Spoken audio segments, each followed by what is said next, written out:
Hello everybody, all good music lovers out there.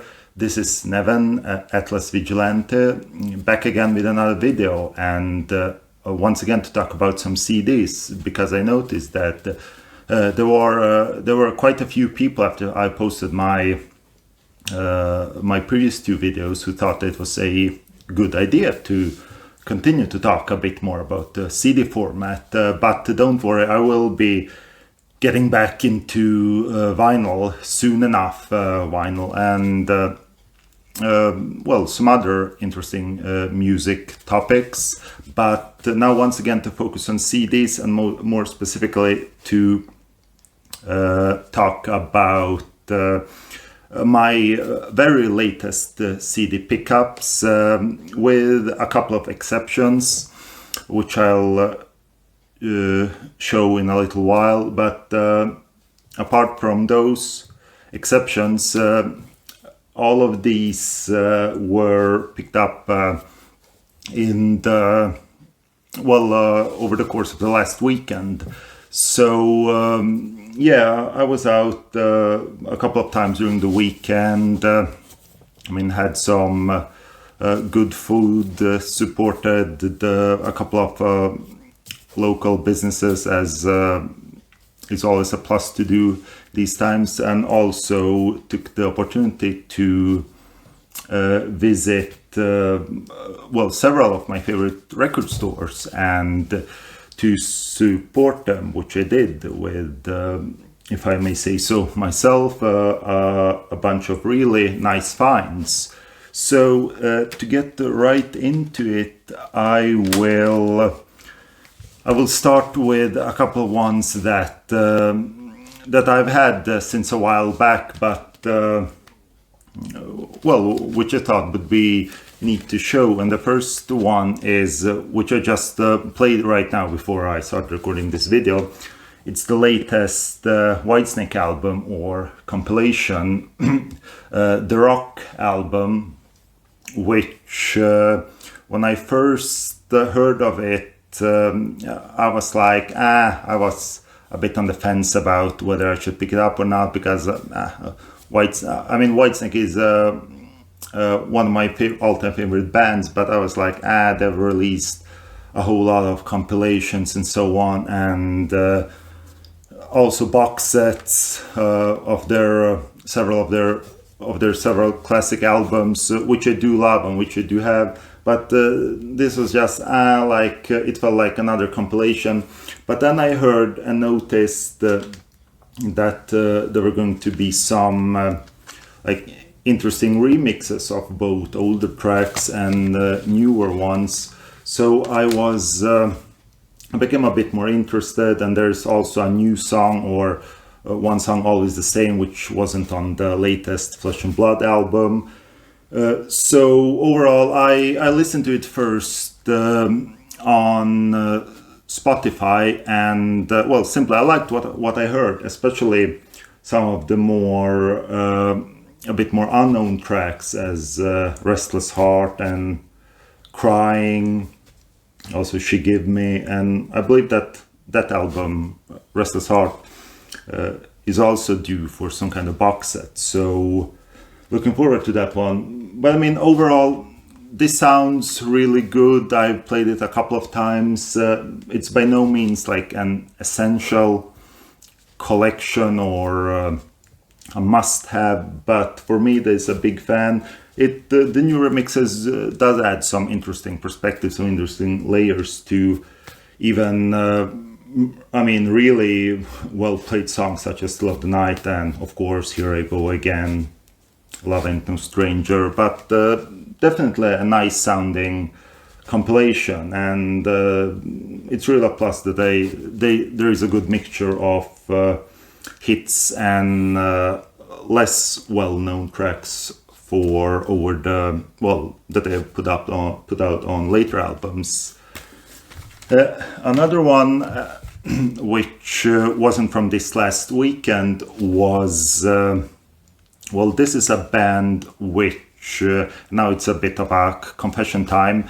I know that a lot of people like this band. I've said for a lot of years that I would try to get more into them, and I guess that now when I made a couple of pickups, that it's an opportunity as good as any. And this is Porcupine Tree with their so far latest album, The Incident, from 2009, it says here. I remember that I heard this album, I heard it back when it came out, and I don't believe that I heard it since, so from what I can remember, so it's been well over 10 years by now.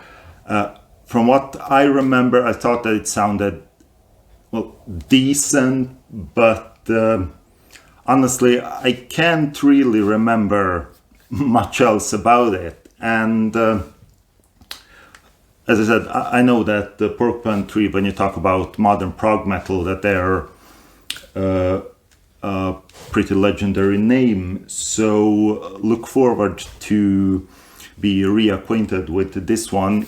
And now to get into the pickups that I did find over the last weekend. And here is another Porcupine Tree, and that is in Absentia from 2002. From what I've understood, this is one of their more classic albums. I mean, I know that The Incident also received a lot of praise, but I think that a lot of people feel that this is one of their greatest classics. So I look forward to checking this one out also. And I know that there are a couple of other albums which I remember, like I believe it's called Deadwing, and also Fear of a Blank Planet, which I know for years have received a ton of praise. So yeah, I'll look forward to checking those out also. And I mean, if you have any comments regarding this about which Porcupine Tree album I should listen to next, and if these two are a good place to start, please feel free to leave a comment or two. But to move on and to an older, even more classic band, which also is one that I feel that I need to, well, for several years, which I felt the need to check out more, is Roxy Music, and this is Stranded from 73. Roxy Music is one of these bands where I'm most familiar with the hits and most famous tracks, but I believe that this also counts as one of their more classic albums. And yeah, if you have any comments regarding, once again, as with Porcupine Tree, regarding where I should take my listening with this band, well, where I should take it next, please feel free to leave a comment. But look forward to checking this one out. Now, this is an album which I were familiar with, and I had it on vinyl, or I have it on vinyl, not on CD. I have it now, as you can see, of course. Tonight's the Night by Neil Young, and yeah, this is from 75, definitely one of his darker albums. And I mean, that whole first, I mean, he released a couple of albums there that were kind of, I don't know if people call them like sort of post-depression blues or post-apocalyptic blues, something of that kind. And this is one of them. And I know that another one of his more dark ones is On the Beach.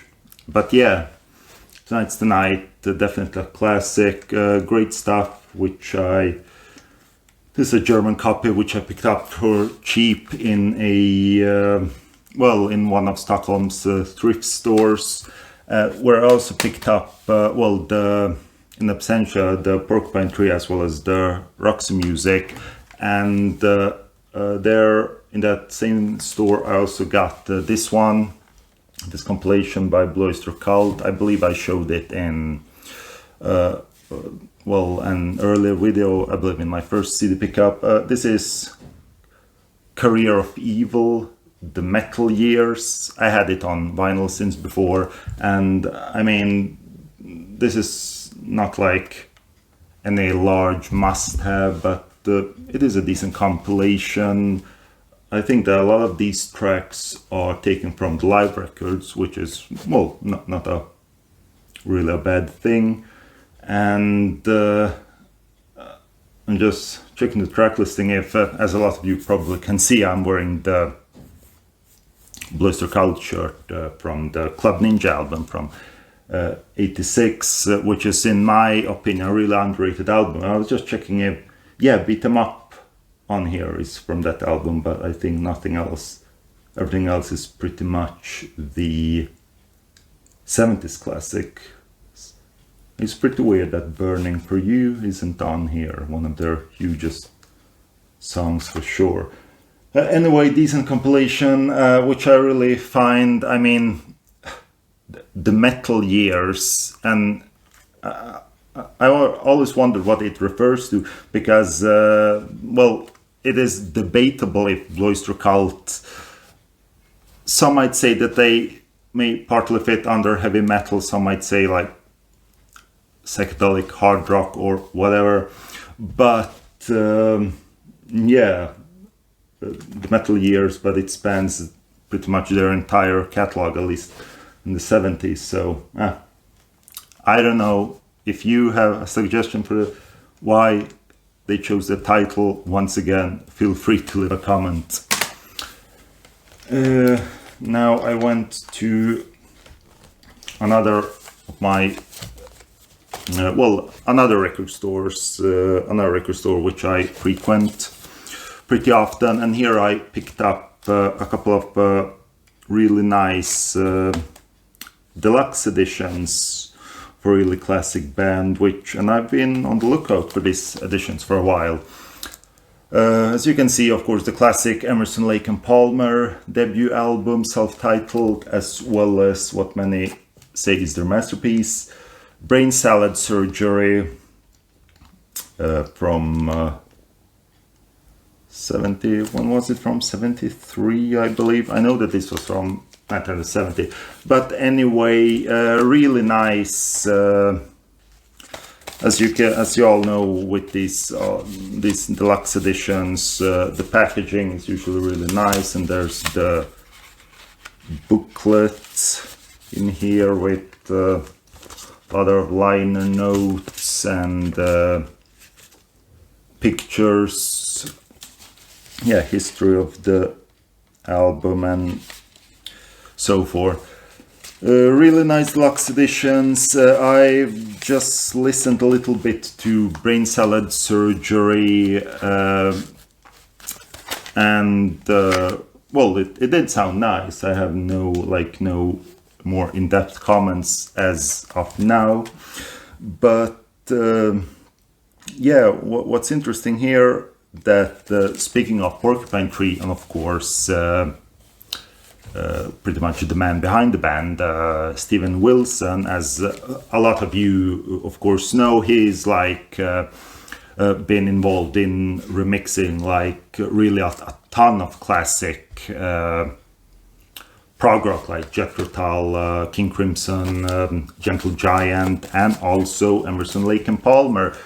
But a bit strange enough, he didn't remaster like the original album. I don't remember who did it. It says here 2012 Remaster, but where he's credited is the bonus disc with the alternate album with some yeah, like alternate takes, or I have to look up more specifically what they're about. But anyway, there it says Steven Wilson stereo mix. So, but yeah, he's famous for doing a lot of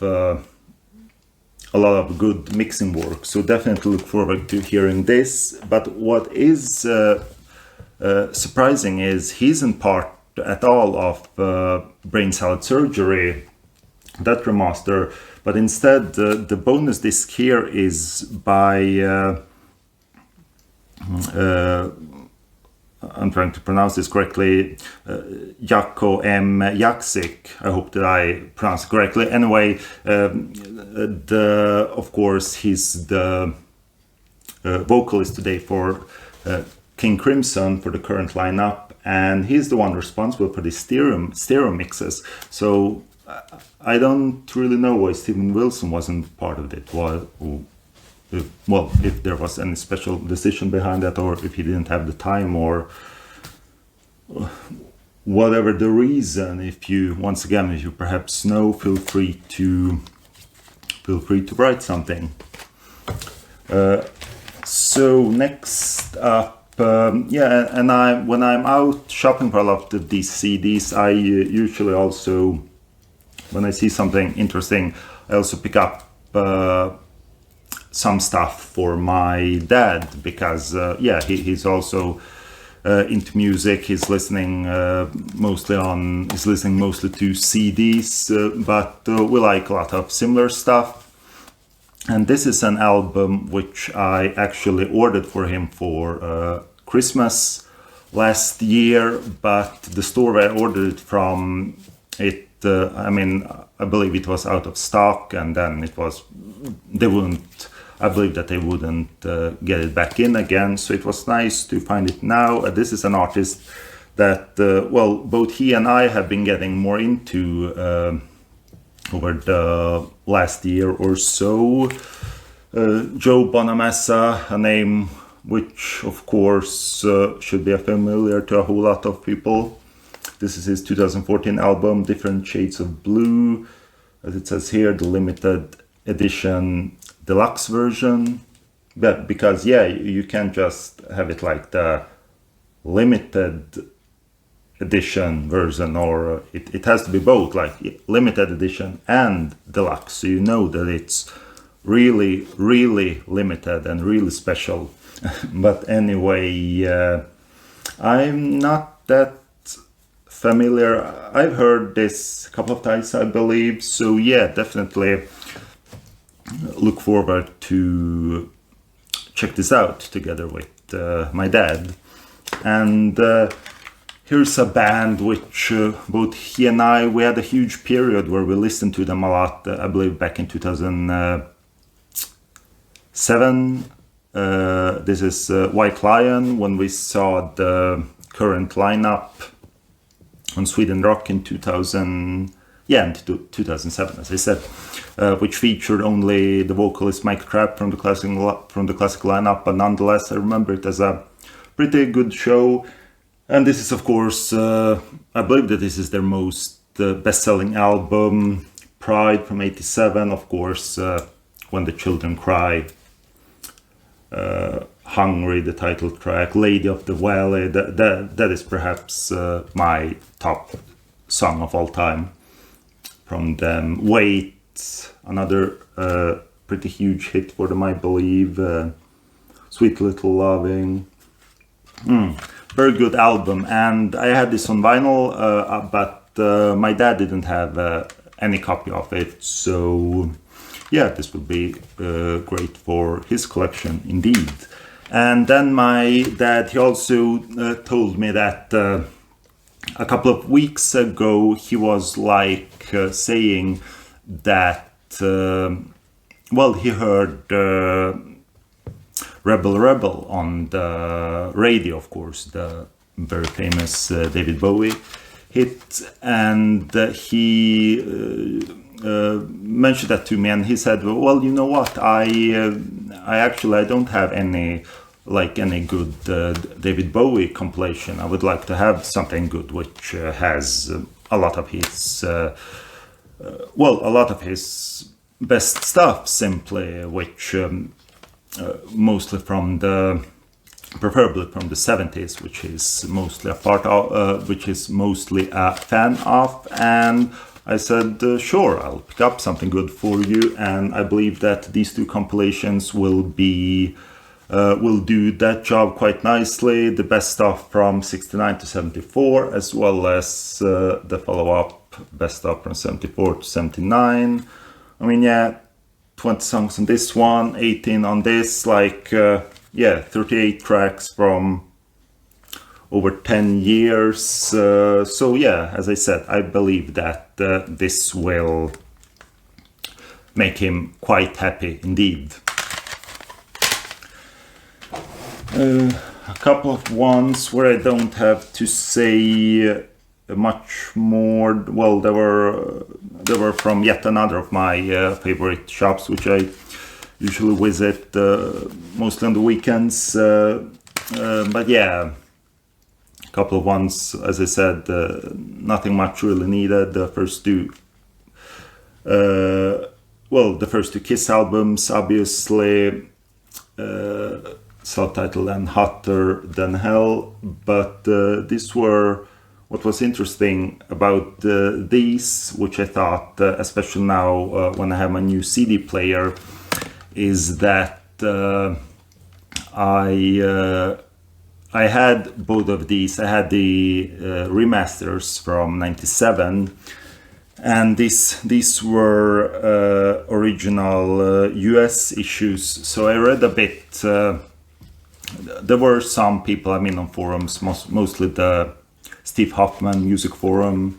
There were a couple of threads, and there were a lot of people were saying that the '97 remasters are pretty much one of the, if not the best issues of on CD of the Kiss catalog. But some people said that they preferred original CD issues, or at least some of the unremastered ones. So it will be interesting to compare this with remasters on my new player. And yeah, as we all know, I mean, Hotter Than Hell, that is, if that isn't an audiophile recording when it comes to classic rock and hard rock, then what is, right? Yeah. But I mean, seriously, I just put in there. I've always liked the sound of Hotter Than Hell. I mean, if nothing else, it's unique sounding, not just in the catalog of Kiss, but overall for that time. It's I know that they didn't plan it to sound like that, like well, how should I put it? Raw, but not in a natural way. But there's just something about it. It gives it a certain character, and I've always dig that sound of that album. This Grand Funk with a Stone Cold classic, Closer to Home from 1970. This is a remaster edition. I believe this came out in 2002. I remember when all these remasters were reviewed in Sweden Rock Magazine, which is, and thanks to those reviews, I discovered Grand Funk Railroad. And but back then, from those remasters, I only bought E Pluribus Funk, simply because that was the record that got the highest score. It got 10 out of 10. And I was very pleased with that one indeed. But then I mostly picked up Grand Funk stuff over the years on vinyl. But now I'm sort of trying to complete this remaster series. And I've picked up a couple more over the last few months or year or so from this remaster series, and now I picked up a couple of more. So here is Closer to Home, a classic one, and also Shining On, and sadly, but I don't know really how they would have made it. You know that the original vinyl edition, that you could actually take out these 3D glasses and do the effect, see the effect on the 3D cover, which is very cool indeed. And I guess that is one of the reasons why vinyl is more than welcome to coexist together with CDs. But yeah, great pickups by Grand Funk Railroad on CD.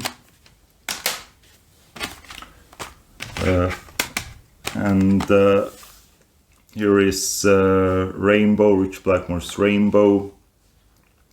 I had the remastered edition, but once again I've read some discussions about which is the best sounding Rainbow on CD, and well, people say that there aren't like any audiophile, like high quality sounding CDs, but some say the remasters, but that they sound a bit, I believe, a bit too shrill or something like that.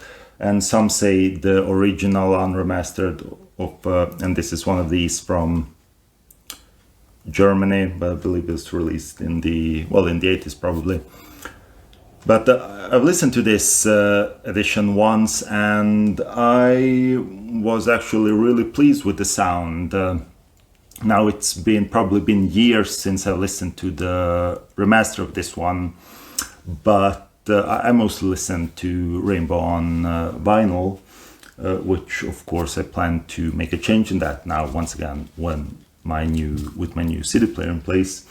But yeah, it sounded good. I mean, I didn't notice any particular faults with the sound overall, and yeah, definitely classic debut album. This is Baton Rouge, their debut album Shake Your Soul from 1990, I believe.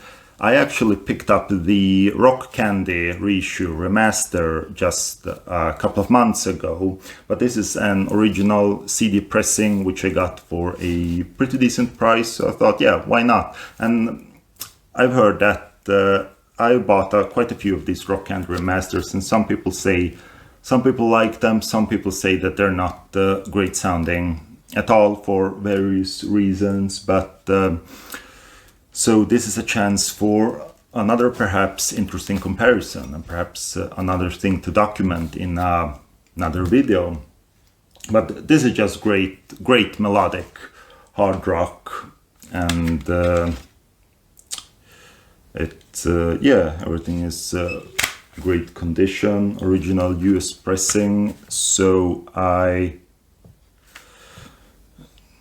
yeah, great pickup, simple as that. A couple more, and speaking of more, here we have Gary Moore, Run for Cover. I had this on vinyl, had this on remastered CD. This is an unremastered edition from, it was manufactured in Holland during the 80s, of course. I listened to this once. It sounds good. It's not by no means like one of the greatest sounding albums during the 80s, but well, not in a general sense, whatever that may be.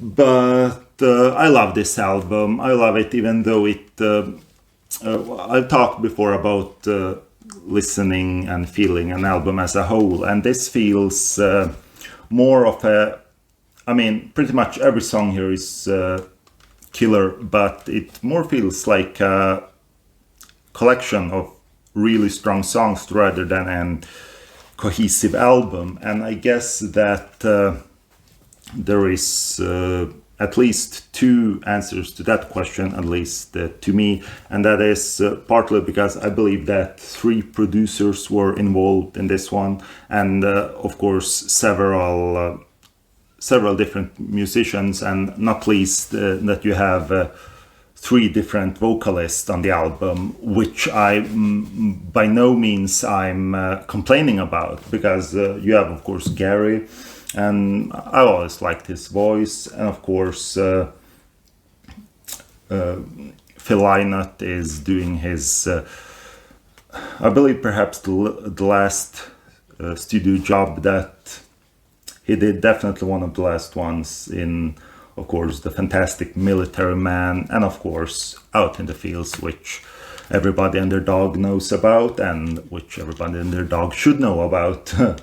But yeah, and of course then you also had Glenn Hughes on here singing on well, I believe 4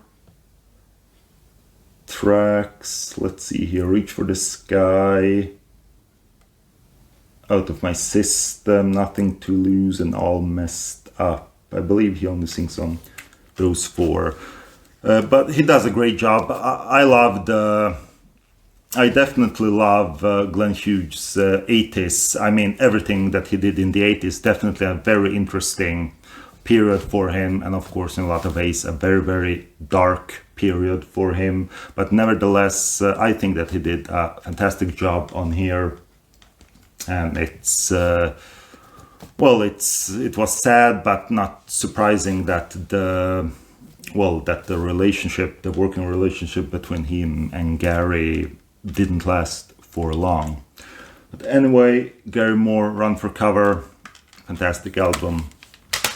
And this is perhaps, out of all of these pickups, I would have to say that this last one is the one that I was the most excited about finding. And I believe there are a lot of people that are, definitely that are into this band, but definitely a lot of CD collectors, a lot of melodic hard rock lovers will probably know why. And this is Winger, the demo anthology released in 2007, a 2 CD set which contains I believe all of the demos. I believe Kip Winger writes in the liner notes that all, or at least almost all of the demos which they did during the course of recording their first 3 albums, the self-titled one, In the Heart of the Young, as well as Pull.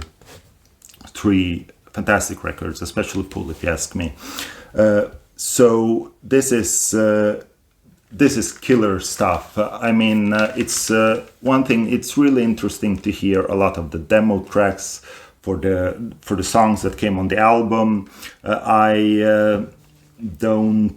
There aren't, for obvious reasons, there aren't in the same class as the finished recordings. I believe that a lot of this stuff used drum machines, and that it was mostly, at least for the first album, it was mostly Kip as well as the guitarist Rebby Beach in the studio. But still, when it comes to the arrangements, they all sound, a lot of it sounds pretty much finished and surprisingly good sounding as well. But then we also have the tracks that didn't come on the album. I mean, let's see here, like Written in the Wind, Until There Was You, which I believe, Skin Tight, All I Ever Wanted, and especially, I mean, the tracks such as Only Love, which was done for the sessions for the first album, and it does sound arrangement-wise a bit unfinished. I mean, obviously if they finished it, it would be sounding more polished, but still a killer chorus, killer melody, fantastic riffs, fantastic guitar playing from Reb Beach. And my only thought was on that first self-titled album, like why would you put a cover of Purple Haze, which they did? It was decent, but you put Purple Haze on instead of the killer track that is Only Love, and I mean, come on. But perhaps they thought that they would get a hit with Purple Haze, and but I just especially that track Only Love, I really feel that they should have finished it. But anyway, a great anthology for, as I said, for fans of melodic hard rock, and especially for me that loves Winger, and as a lot of CD collectors which are into melodic hard rock would probably tell you that these days this is something of a rarity. It was released in 2007. And it is out of print since a whole lot of years, and it hasn't been reissued so far, and it could fetch a pretty penny. I mean, I've seen on Discogs people asking several €100 for it. I mean, in some cases over €500. But I didn't pay close to those prices, I'll tell you that. I paid a pretty decent price for it, especially since from that same guy, from that same store, I bought a bunch of other records, so I got a pretty nice deal. But yeah, I was just stoked to find this one. Definitely, I would say among these latest pickups, the top, the top purchase for me. Even though I'm really happy with all of it. Otherwise, I wouldn't have bought it. Simple as that. But all right, that was the CD pickups for this time around. Thank you for watching. If you like what I talk about here, show here, and so on, consider subscribing to my channel and be on the lookout for a lot more videos from me in a pretty short while. But until I see you again, everybody take care. So long.